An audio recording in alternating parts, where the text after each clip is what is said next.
Bien, mis queridos, damos gracias al Señor por poder tener este lindo tiempo de compartir y estudiar juntos. Así que quiero que nos preparemos para estudiar la palabra del Señor. Por favor, acompáñame en Primera los Corintios en el capítulo 13. Vamos a leer dos o tres versículos para como base a lo que vamos a considerar en el día de hoy. Así que por favor, acompáñame en Primera los Corintios, allá en el capítulo 13, dice el verso 8 lo siguiente. Observa lo que el apóstol Pablo dice acá. Antes de leer la porción, quiero que mires, entendamos un poquito el contexto. El contexto de esta situación es interesante. El apóstol Pablo está hablando sobre dones espirituales, capítulo 12 y capítulo 14. Y en medio de esta enseñanza sobre los dones espirituales, porque está corrigiendo una mala práctica en la iglesia en Corinto, Pablo está corrigiendo esta enseñanza y al hacerlo él va a insertar el tema del amor, capítulo 13, porque él nos va a enseñar, nos va a decir que todo lo que hacemos para la obra del Señor debe tener la motivación correcta, que es el amor, ya que si no hay amor, de nada sirve aunque yo dé todo mi dinero y me sacrifique por los demás. Si es por orgullo, si es por renombre, si es por realzar mi nombre, mi carnalidad, el apóstol Pablo dice que eso nada sirve. Al llegar a la conclusión, Pablo inserta algo interesante en Corintios capítulo 13, verso 8. Dice, el amor nunca deja de ser, pero las profecías se acabarán, y dice, y cesarán las lenguas y la ciencia acabará, porque en parte conocemos y en parte profetizamos. Mas cuando venga lo perfecto, entonces lo que es en parte se acabará. Es interesante que Pablo utiliza el término acabarán, verso 8, dos veces. Acabar aparece aquí, acabará también en verso 10, tres veces. Interesantemente para hacernos ver de que en cierta forma hay ciertos dones que son clasificados como dones de señales que tendrían su temporalidad, tendrían su propósito y creo que hoy no están operativos. Cuando hablamos sobre los dones espirituales, usted hermano o hermana que lleva años en el cristianismo debe entender que todo creyente tiene por lo menos un don espiritual. Para eso necesita estudiar 1 Corintios capítulo 12, Romanos capítulo 12, Efesios capítulo 4, Primera de Pedro capítulo 4, donde se nos habla acerca de los dones espirituales. Si puedo poner en lista todos estos capítulos, estos cuatro capítulos que hablan de dones espirituales, puedo decir que se hace mención de dones de apóstol, profeta, evangelista, pastor, maestro, exhortador, palabra de ciencia, palabra de sabiduría, los que ayudan, los que sirven, los que reparten o dar, los que gobiernan, presiden, tienen misericordia, tienen fe, tienen discernimiento. Y también hay dones de señales que tienen que ver con milagros, sanidades, lenguas e interpretación de lenguas. Ya hemos hablado sobre el ministerio o dones de milagro. El don de milagros, para recordarles el último estudio que lo dimos el año pasado, el don de milagros era una persona capacitada por el Espíritu Santo de Dios para hacer cosas sobrenaturales. Por lo general, cuando estudiamos en la palabra de Dios las características de los dones espirituales, fueron realizados en ciertos periodos determinados del relato de la historia bíblica.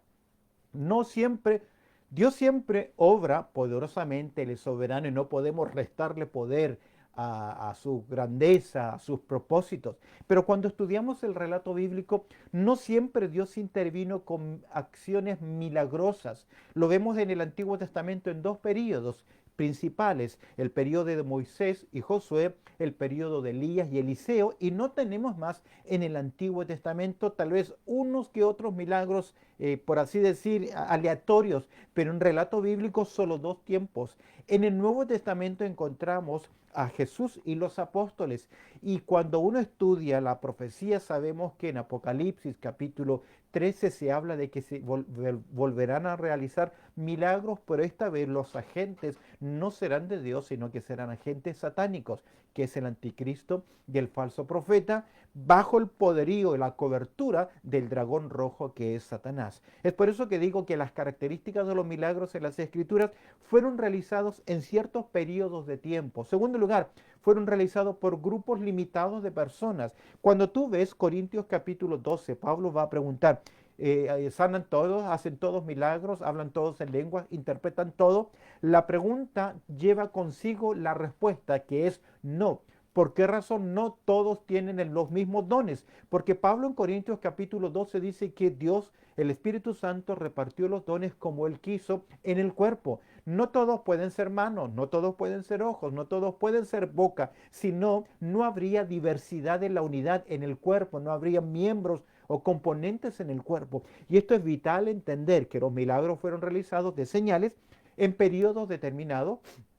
También fueron realizados por un grupo limitado de personas y fueron realizados, escúchame bien, con propósitos específicos. Cuando vamos al Antiguo Testamento, Moisés, porque Dios introduce la ley, saca a la nación de Israel de la esclavitud en Gosén, en Egipto, para llevarlos hacia la tierra prometida. En el caso de Josué, que se hacen milagros, también es para confirmar que la nación de Israel entraba a la tierra prometida. Ya no hay más milagros hasta que aparece, emerge en la historia, en la decadencia, en la apostasía de la nación de Israel, un profeta, el profeta del fuego, llamado el profeta Elías. Cuando Elías emerge en el contexto de la nación de Israel, Israel se ha apartado y por boca de él y por el ministerio de él se realizan milagros, y luego su discípulo, que fue Elías y Eliseo. Luego ya no hay más milagros hasta que llegamos al Nuevo Testamento. Ahora, en el Antiguo Testamento Dios introduce la ley a través de Moisés,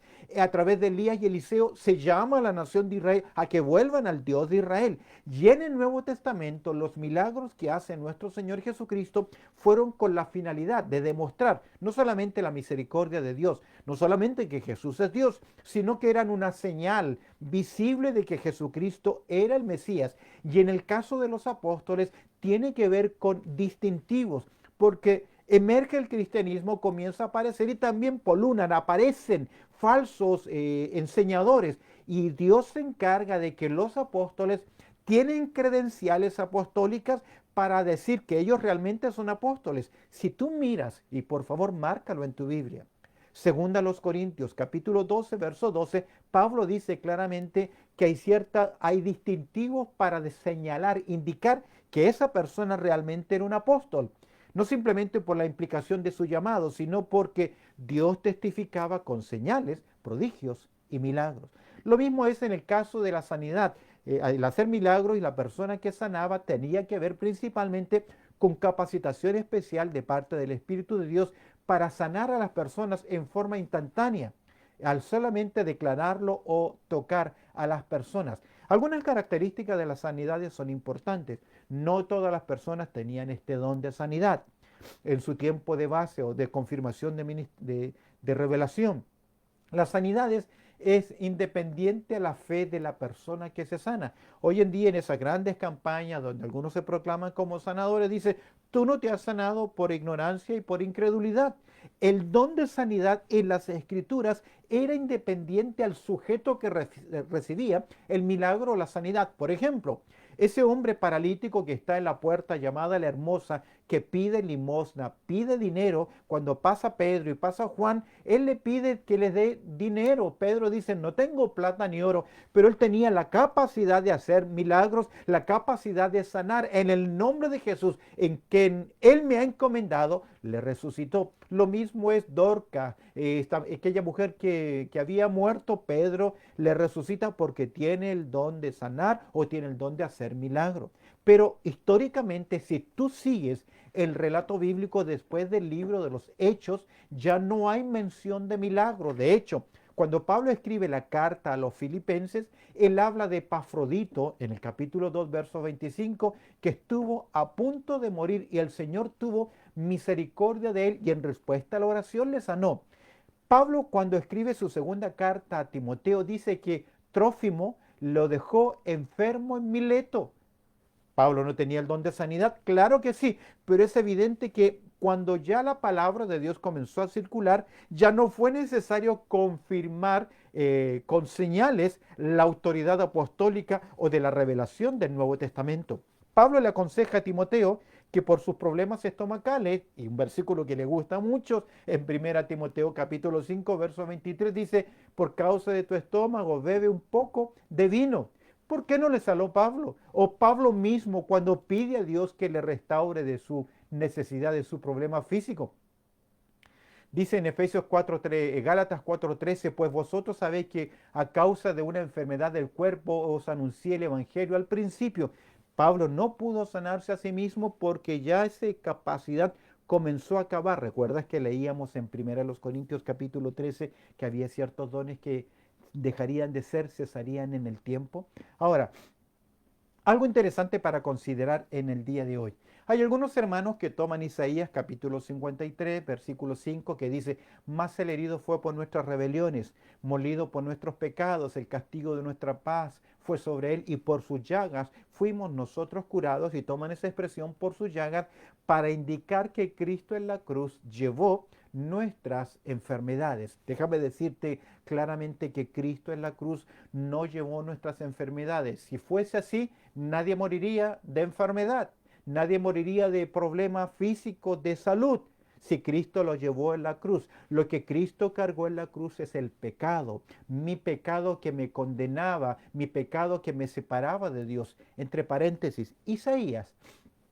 Tú lo verás en el capítulo 1, capítulo 64, donde Isaías por lo general utiliza una enfermedad para describir, figuradamente para describir el problema del alma. Lo que Cristo llevó en la cruz fue el problema de mi paga del pecado, mi problema, mi deuda con la justicia de parte de Dios, de aquello Dios había dicho, el alma que pecare, esa morirá. Y el lenguaje figurado, Él pagó por su llaga, por su obra, por su sangre, por su sacrificio. Yo tengo la sanidad del alma, yo tengo el milagro de la vida eterna, el perdón de mis pecados. Si partimos, es interesante, el apóstol Pablo dice en 2 Corintios, perdón, capítulo 4, verso 16, dice Pablo lo siguiente, por tanto no desmayamos, aunque nuestro hombre exterior, se va desgastando. Luchamos con enfermedades, enfermedades crónicas,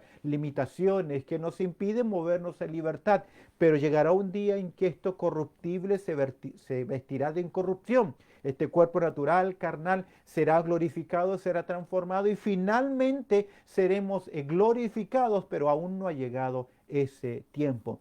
Ahora, Dios sí ha hecho milagros y sigue haciendo milagros en el día de hoy.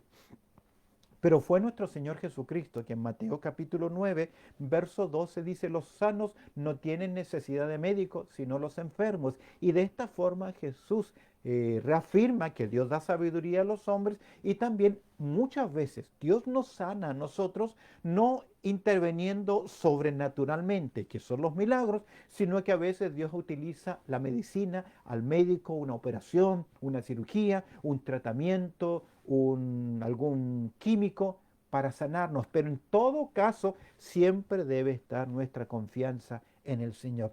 Si quieres profundizar un poquito más este tema, tienes que mirar los estudios anteriores porque ahí hacíamos mención. Quiero referirme ahora, en último lugar, para cerrar los dones de señales, al don de lenguas. Ahora, cuando hablamos del don de lenguas, eso a razón de los últimos 200 años, desde los años a fines de los años 1800 en adelante, que surge el movimiento de hablar en lenguas y algunos experimentaron lo que le llamaron Pentecostés y de ahí nace el concepto pentecostal o Pentecostés, que básicamente fue buscar una repetición de lo que ocurrió en Hechos capítulo 2. Déjame decirte algo, lo que ocurrió en capítulo 2 fue la inauguración de un acontecimiento importante. ¿Cuál acontecimiento? Lo que Jesús dijo, que vendría el Consolador, el cual moraría permanentemente en los creyentes. Y desde Pentecostés en adelante el ministerio del Espíritu Santo toma un protagonismo muy importante. Viene a morar en cada creyente de forma permanente, asegurándose su seguridad de salvación hasta el final, hasta la restauración de nuestros cuerpos, permanece en nosotros. Lo puedes ver en Efesios capítulo 1, verso 13 en adelante, que Él es el sello, el anticipo de lo que vendrá en la vida de los creyentes. Y algo muy importante, en esta dispensación, desde Pentecostés en adelante, el Espíritu Santo nos bautiza. El término bautizar es poner en, sumergir, nos coloca en el cuerpo de nuestro Señor Jesucristo. Anota esta referencia, 1 Corintios capítulo 12, verso 13. Primera a los Corintios capítulo 12, verso 13, dice que por un solo espíritu fuimos todos bautizados en un cuerpo. Ahora, el don de lenguas que aparece, que se hace mención en el Nuevo Testamento, era la capacidad dada por el Espíritu de Dios para que un individuo hablase un idioma que previamente desconocía, desconocido por la persona, pero que era entendible por la comunidad o por otras personas.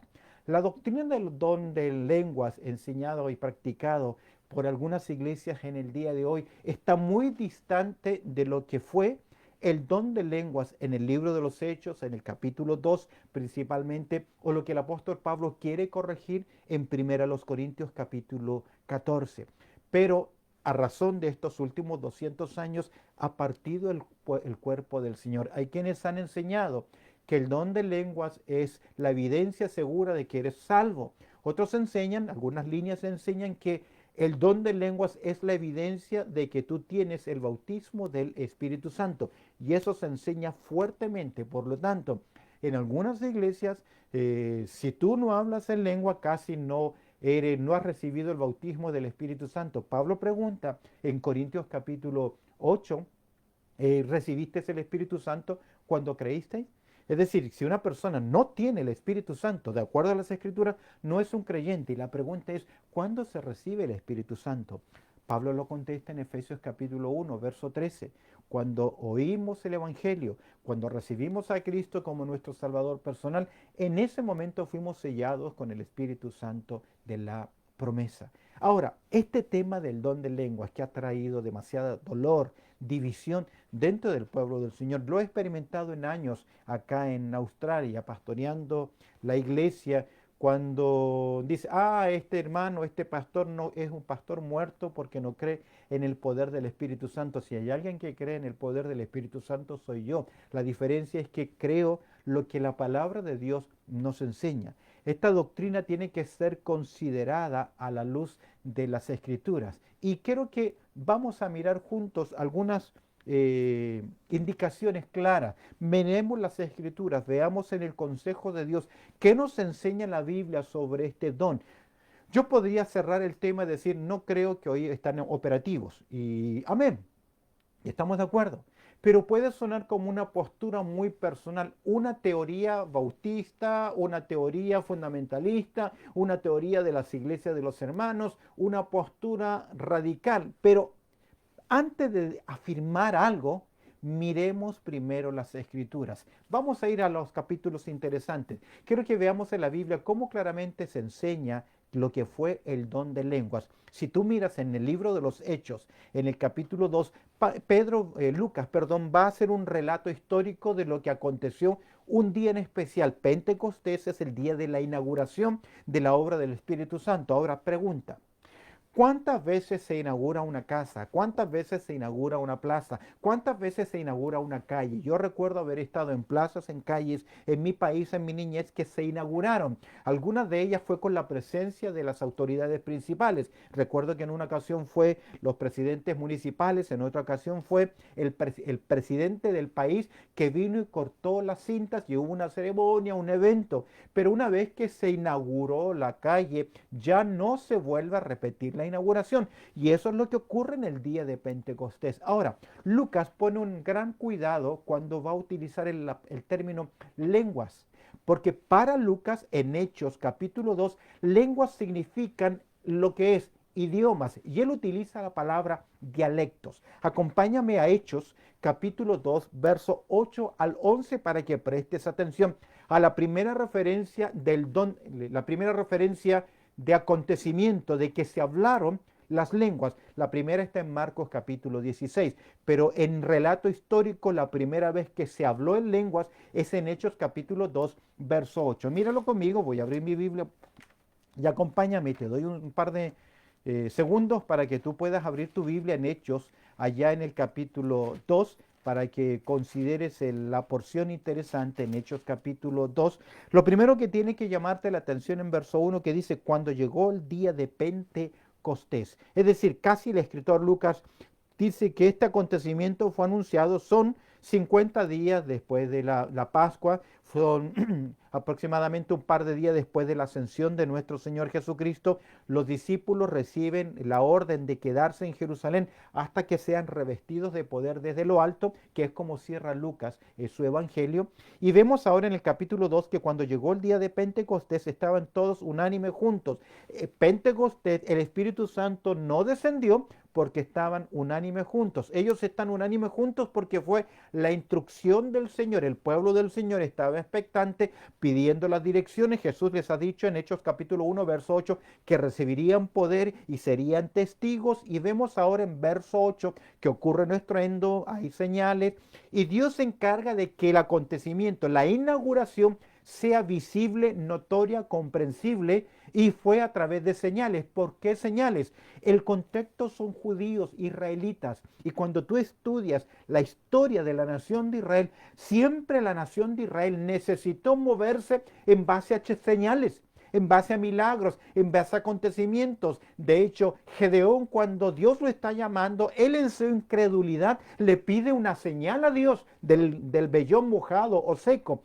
Y Pablo dice que los judíos piden señales, pero ojo, escúcheme bien, cuando estudiamos el Nuevo Testamento, a la iglesia de nuestro Señor Jesucristo, la iglesia no está llamada a andar por señales o por vista, sino por fe. Léalo en Hebreos capítulo 11, verso 6, que el que se acerca a Dios es necesario que le crea que le hay.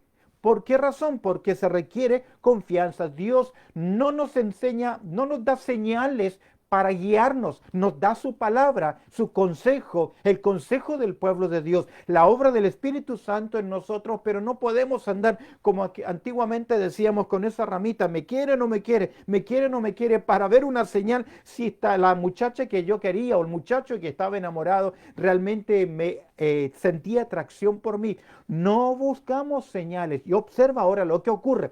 En Hechos capítulo 2, el escenario es judío. En la nación de Israel están en medio de una celebración donde muchos emigrantes venían a celebrar en Jerusalén la fiesta de Pentecostés. Están ahí en Jerusalén. Presta atención, en verso 8 dice, ¿cómo pues les oímos nosotros? Después de que hay todo un fenómeno, desciende el Espíritu Santo, comienzan a hablar. Verso 8 dice, ¿cómo pues les oímos nosotros hablar y mira qué interesante, nosotros hablar? Está hablando de comunicación. Cada uno, y Lucas agrega, en nuestra lengua, en nuestro dialecto, en la cual hemos nacido. Y se mencionan por lo menos 16, 17 lugares: partos, medos, elimitas y los que habitamos en Mesopotamia, en Judea, en Capadocia, en el Ponto, en Asia, en Frigia, Panfilia, en Egipto y en las regiones de África. Más allá, dice el apóstol Pablo, de Cirene. Dice lo siguiente, y romanos aquí residentes, tanto judíos como prosélitos, cretenses y árabes, observa, les oímos, y nuevamente el término hablar, que tiene que ver con comunicación, que tiene que ver con esa verdad de comunicación. Dice Pablo, les oímos hablar en nuestra lengua las maravillas de Dios. Que hablaron, que comunicaron. Y las dos veces que aparece el término lenguas acá es la palabra dialectos. Y que tiene que ver, así que lenguas para Lucas, en Hechos capítulo 2, son lenguas conocidas, son un idioma de los hombres, no un idioma celestial, no un idioma angelical como Pablo utiliza en Corintios capítulo 13, pero al estudiar los primeros 3 versículos de 1 Corintios capítulo 13, si tuviese toda ciencia, o trasladase los montes, si tuviese toda fe, o hablase las lenguas angelicales, es un hiperbolismo, es una exageración del lenguaje. Nadie lo ha hecho jamás, pero Pablo utiliza una exageración. Aquí Lucas habla en primer lugar que las lenguas fueron idiomas. ¿Cuántos idiomas? Por lo menos 17. Entendibles, que hablaron las maravillas de Dios. ¿A quiénes? Y esto es importante. El auditorio en Hechos capítulo 2. Y de hecho, cuando se vuelve a repetir el acontecimiento en Hechos capítulo 10, 10 años o 15 años después de Pentecostés, el auditorio nuevamente es judío, que es las únicas 2 ocasiones en el libro de los Hechos que se habla de que alguien oró o hablaron en lenguas. Ahora, en segundo lugar, Los adjetivos que se utilizan con la palabra lengua indican que son idiomas verdaderos y no un balbuceo, no una jerigoncia, no sonidos sin sentido, sin sintaxis, sin fonética, sin una estructura gramatical. El adjetivo que se utiliza para lenguas fueron, en primer lugar, por ejemplo, en Marcos, que es la primera referencia, capítulo 16, verso 17, dice, hablarán nuevas lenguas. El adjetivo nuevo acá es interesante. En griego existen dos palabritas que se traducen al castellano o al inglés por nuevo. Una es kainos y la otra es neos. Y tú conoces una de ellas, la palabra neos. Por ejemplo, nosotros llamamos a un creyente nuevo que no conoce muchas de las escrituras un neófito. Nosotros clasificamos cuando nace un bebé, se lo llevan a una sala o un sector que se llama neonatología, que significa recién nacido. El término neos significa nuevo en existencia, que nunca antes existía, nuevo, que comienza a aparecer ahora. Por ejemplo, es el término que se utiliza Nuevo Testamento. Pero la otra palabra, que es la que utilizó nuestro Señor Jesucristo al referirse a los apóstoles, ustedes hablarán en nuevas lenguas, es la palabra kainos, que significa nuevo en la experiencia, pero no nuevo en la existencia. Es decir, en otras palabras, el adjetivo que se utiliza en Marcos capítulo 16, verso 17, acerca de nuevas lenguas, guarda relación que serían nuevas en la experiencia de aquellos que las hablan. Si vuelves a Hechos capítulo 2, verás que ellos hablan por lo menos en 17 diferentes dialectos o idiomas que los discípulos, que los apóstoles, que ese grupo que estaba reunido en el día de Pentecostés no lo habían estudiado antes. La gran mayoría de los emigrantes acá en Australia hablan o hablamos un poco de inglés o hablamos inglés. ¿Por qué razón? Porque lo hemos aprendido, pero no nacimos con esta lengua. Tuvimos que estudiarla. Pero los apóstoles aquí mencionados, nuevas lenguas, ellos en su experiencia hablarían un idioma que no hablaban antes y sin haberlo estudiado, porque sería la obra del Espíritu Santo para dar testimonio, escúchame bien, a la nación de Israel. En Hechos capítulo 2 vemos interesantemente comenzaron a hablar en otras, ¿ves? Nuevamente el adjetivo que se utiliza acá. Primero en nuevas, ahora en Hechos capítulo 2, verso 24 dice otras. Y la palabra otras es la palabra héteros, que significa diferente. Los matrimonios, a la luz de las escrituras, son heterosexuales y no homosexuales. Heteros porque son de sexo diferente, varón y hembra, hombre y mujer. Y aquí encontramos que ellos hablarían otras, es decir, comenzarían a hablar un idioma diferente al que ellos nacieron o era el lenguaje en el cual ellos se comunicaban. Nuevamente, esto solo puede significar una cosa, que el don de lengua que se habló no era un balbuceo, una jerigoncia, un sonido extraño, sino que eran idiomas acostumbrados, conocidos. Sin embargo, no eran preparados. La persona que los hablaron no lo sabían, no los estudiaron. Fue una obra de parte del Señor. Tercer lugar, en primera a los Corintios capítulo 12, verso 10, vamos a ver que Pablo utiliza otra palabrita acá interesante. Dice que hay diversidad y agrega de géneros de lengua. Géneros de lengua. Otra palabrita más acompañada con término lenguas. La palabra género que se utiliza acá normalmente puede traducirse en linajes, naciones, natural de algún sector específico, o nosotros coloquialmente podríamos decir raza o familia. Nuevamente en 1 Corintios capítulo 12, verso 10, cuando el apóstol Pablo, míralo conmigo, te invito a que abras tu Biblia, por favor, en el capítulo 12, verso 10, Pablo dice, otros el hacer milagros, cuando Pablo está describiendo de diferentes dones, otros hacer milagros, otros profecías, otros discernimiento de espíritus, otros diversos géneros de lengua, diversos géneros de lengua, y el término géneros puede traducirse a un diferente etnia, linaje, naciones o natural de algún país. Pablo nuevamente pone acá el énfasis de que hablaron idiomas. El don de lenguas era un idioma en particular. En Corintios capítulo 14, que me gustaría en algún momento tener el por así decir, el tiempo para poder estudiarlo, profundizarlo un poquito más, tiene que ver con, en todo el capítulo 14, el argumento principal de Pablo, aunque al final la conclusión del apóstol Pablo dice, no impidáis el hablar en lenguas, vas a encontrarlo casi al final del capítulo 14, es porque Pablo tiene como propósito en el capítulo 14 corregir una mala práctica en la iglesia en Corinto. Habían algunos hermanos que cuando aparentemente en el culto entraban en especie de éxtasis y ellos comenzaban a balbucear y decían que ellos estaban hablando misterios con Dios porque nadie más los entendía y no había ninguna interpretación y era una comunicación directa con Dios, dicen ellos, y de esta forma eran más espirituales que los demás. Ya Pablo en Corintios capítulo 12 los va corrigiendo, diciéndole, no involucren en el culto que ustedes fueron extraviados. De hecho dice, sabiendo que cuando erais gentiles o se os extraviaba llevando como se os lleva a los ídolos inmundos, ellos estaban tratando de traer de sus sectas y de sus prácticas paganas del pasado al culto en la iglesia, confundiendo lo que era el don. Ahora, en capítulo 14 de Corintios, primero a los Corintios capítulo 14, el verso 9, Pablo va a utilizar otra palabrita interesante relacionada con el don de lengua. Dice, así también vosotros, dice el verso capítulo 14, versículo 9, así también vosotros, dice el apóstol Pablo, si por la lengua no diere palabra, y observa lo que dice, bien comprensible. ¿Cómo se entenderá lo que decís? Porque hablaréis al aire. Es decir, no sirve en términos de comunicación.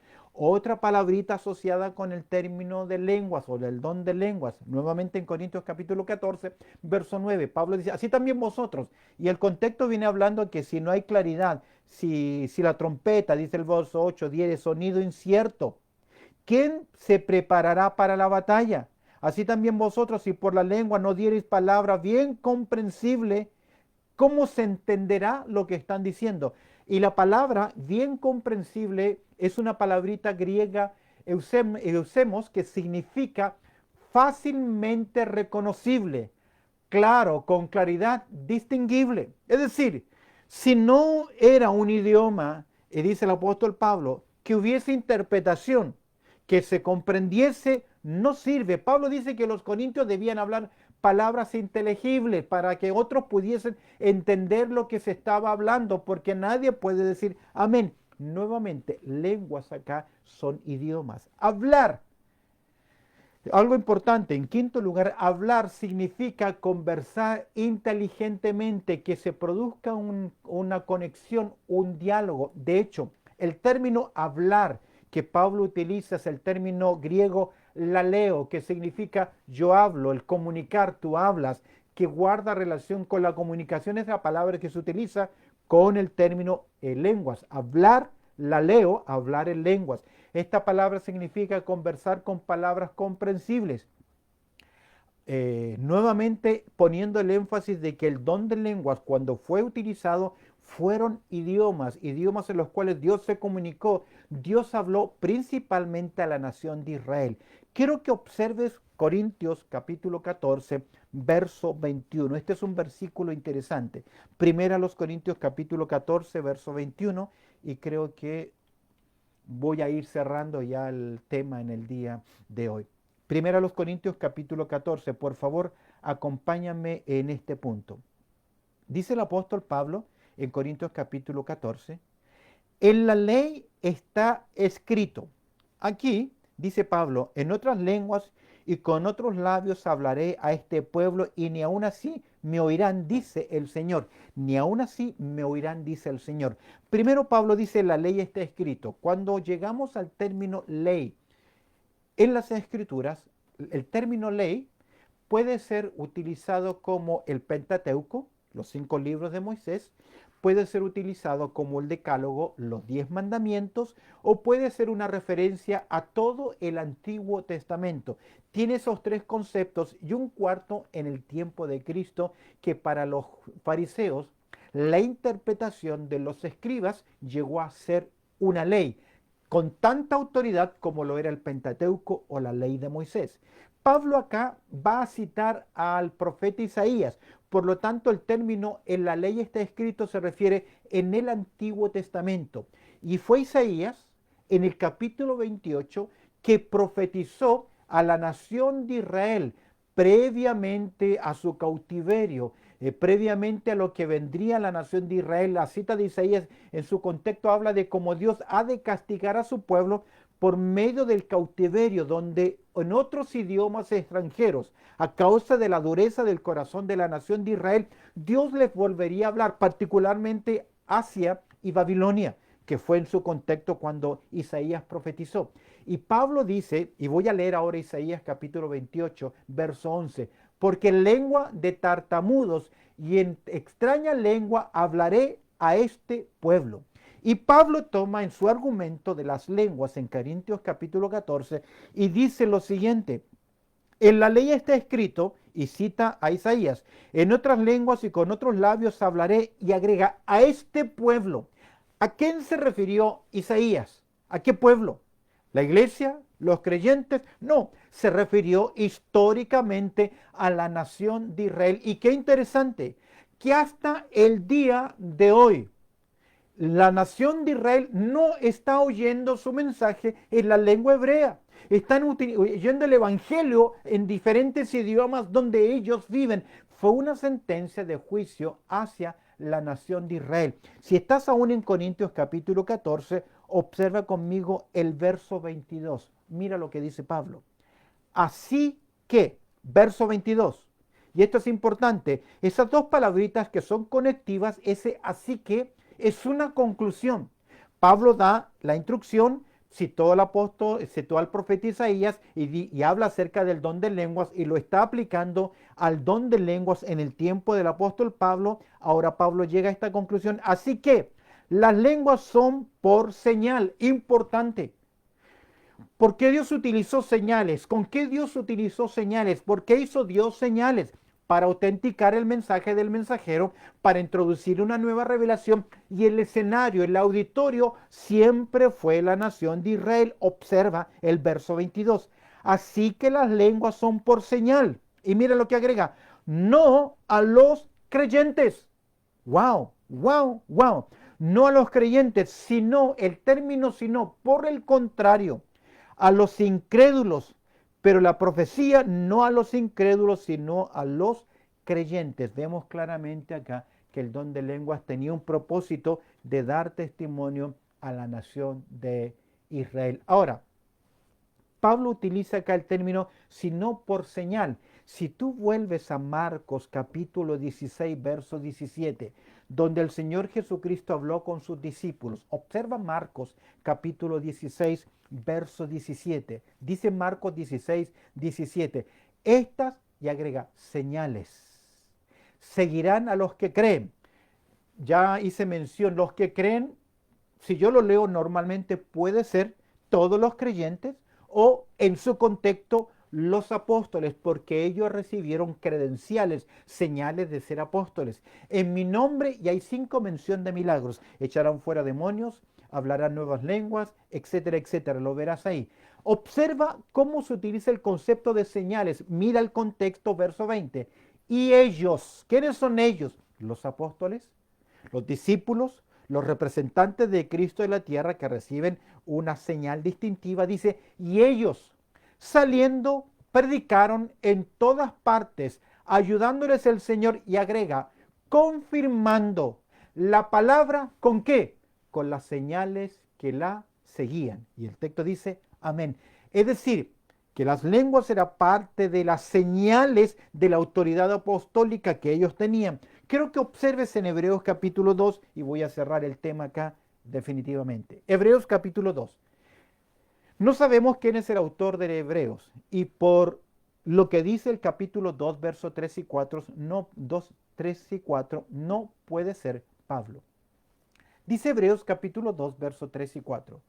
¿Cómo escaparemos nosotros si descuidamos una salvación tan grande? Y hablando de esta salvación tan grande, el escritor a los Hebreos dice, la cual habiendo sido anunciada primeramente por el Señor, fue el Señor Jesucristo quien vino anunciando el Evangelio. ¿Qué Evangelio? La buena noticia de parte de Dios. ¿Y en qué consiste el Evangelio? En la salvación de los hombres. Marcos dice que el principio del Evangelio de Jesucristo, Hijo de Dios, Jesucristo vino trayendo el Evangelio, la buena noticia de parte de Dios. Y el escritor a los Hebreos dice, la cual habiendo sido anunciada, primera generación, por el Señor, los receptores de la carta a los Hebreos, y el escritor a los Hebreos dice que no fue confirmada por los que lo oyeron. El que escribe la carta a los Hebreos recibió un mensaje ya confirmado, y que el Señor confirmó a los que le oyeron. Ahora, ¿quiénes son los que lo oyeron? Primera generación, Jesús. Segunda generación, los apóstoles, los que lo oyeron. Tercera y cuarta generación, el escritor a los Hebreos. Los que reciben la carta a los Hebreos y nosotros. El escritor a los Hebreos y nosotros hemos recibido ya la palabra de Dios. Un evangelio que el Señor confirmó, observa nuevamente, la cual habiendo sido anunciada primeramente por el Señor, nos fue confirmada por los que lo oyeron. Y mira el verso 4. ¿Cómo fue confirmada? Por los que lo oyeron. Verso 4 lo dice, testificando Dios juntamente con ¿quién? Con ellos. ¿Quiénes son ellos? Los apóstoles. Los de Marcos capítulo 16, verso 17. Los de Hechos 5, 16, que eran los apóstoles. Dice el texto, testificando Dios juntamente con ellos. ¿Con qué? Con señales, prodigios y diversos milagros y repartimiento del Espíritu según su voluntad. Estos pasajes nuevamente nos hacen ver que el don de lengua fue un don de señales. Y las señales tienen como finalidad evidenciar algo. ¿A qué contexto? Principalmente a la nación de Israel, que fue la razón por la cual fueron confirmados. Hoy nosotros no necesitamos señales para que el Evangelio sea confirmado. ¿Por qué? Porque ya tenemos la palabra del Señor. Y tal vez el Señor nos tiene que decir, ya tienen a los profetas, ya tienen las escrituras. Hoy nosotros tenemos la palabra profética más segura. Es por eso que dice el apóstol Pablo en Corintios capítulo 13, el texto que leíamos al principio, el amor nunca deja de ser, pero la profecía se acabará y cesarán las lenguas y la ciencia acabará. ¿Cuándo? Cuando venga lo perfecto. Personalmente, 1 Corintios capítulo 3, verso 10, creo que lo perfecto es la palabra de Dios. Hoy Dios habla, pero no a través de idiomas o lenguas, sino que Dios hoy habla a través de su palabra. Dios utilizó las lenguas para darle testimonio a la nación de Israel y para entregar un mensaje en parte cuando aún no había Nuevo Testamento. Todo lo que hoy pueda ocurrir en lenguas, si alguien me preguntaba el día de ayer, ¿qué pasa con el don de lenguas? Yo creo que ocurren tres cosas con los que aparente don de lenguas. Ahora, yo no soy Dios. Dios es soberano y Él obra como Él quiere, pero a mi entender, en estos momentos, si alguien ora si está hablando en lenguas, son, en primer lugar, una interrupción entre el consciente y el inconsciente. Lo digo porque esa era la práctica, anular el consciente para que la persona comience a balbucear, comience a decir cosas. ¿Son psicológicas? Pueden ser en estados, por ejemplo, de euforia, como en un partido de fútbol, todos gritan y yo también voy a gritar, histeria colectiva, y también pueden ser de influencia satánica. ¿Por qué razón? Porque hoy no necesitamos más lenguas para entender ni comunicarnos con Dios. Necesitamos estudiar la palabra de Dios, entender lo que Dios nos dice en su palabra. Esto no significa que vamos a andar levantando el dedo acusador contra cada persona que diga, tú crees en lengua, enemigo, o no eres bíblico, etc. Basta de dividirnos. Podemos tener diferencias. Creo que las escrituras son muy claras. Cada vez que se habló del don de lenguas, siempre fueron idiomas. Y creo que hoy no están operativas porque tuvieron su propósito, tuvieron su cumplimiento. Desde el año 70, la nación de Israel desapareció del escenario terrenal. Y Dios ya no está tratando hoy con la nación de Israel. Hoy está tratando con todas las naciones, llamando un pueblo llamado la iglesia. Y el don de interpretación de lenguas en el contexto, y Pablo lo enseña en capítulo 14, era cuando no había el don de lengua, cuando había una persona que comenzaba a entregar un mensaje en lenguas, necesariamente debía haber un intérprete. Y Pablo dice, si no hay interpretación y que no sean más de 2 o 3 en la congregación, callen, guarden silencio. Bien, mis queridos, sin más que decir, vamos a cerrar en el día de hoy. Gracias por habernos acompañado. Gracias por los comentarios. Agradecemos a nuestra hermana Carmen que nos ha ayudado, Carmen Rosa, que nos ha ayudado insertando los versículos en la medida que vamos hablando.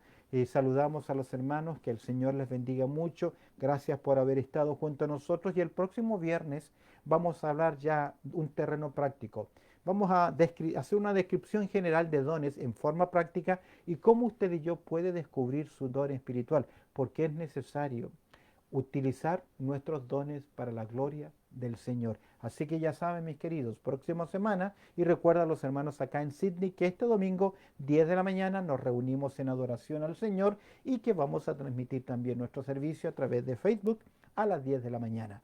Bien, mis queridos, el Señor les bendiga mucho. Si tienes alguna pregunta sobre este tema que no quedó claro, manda un mensaje o avísame y lo consideramos en la próxima semana. Gracias por sus comentarios, que el Señor les bendiga mucho y qué tal si cerramos con una palabra de oración. Bendito Padre Celestial, te damos gracias, Señor, por tu amor, también por tu cuidado, por lo bueno que tú eres y al considerar, Señor, el consejo de tu palabra. Pido, Señor, haber sido claro, pero también danos el entendimiento, Señor, para tener una comprensión bíblica cuando asumimos una convicción, Señor, una postura doctrinal, que lo podamos hacer a la luz del consejo de tu palabra, tomando las Escrituras como la base para nuestras conclusiones. Que tu Espíritu Santo añada tu bendición en la aplicación del estudio en el día de hoy y te agradezco por mis hermanos y hermanas que hoy nos han acompañado. Oramos, Señor, pidiendo tu gracia y tu bendición a través del precioso nombre de Cristo Jesús. Amén y amén.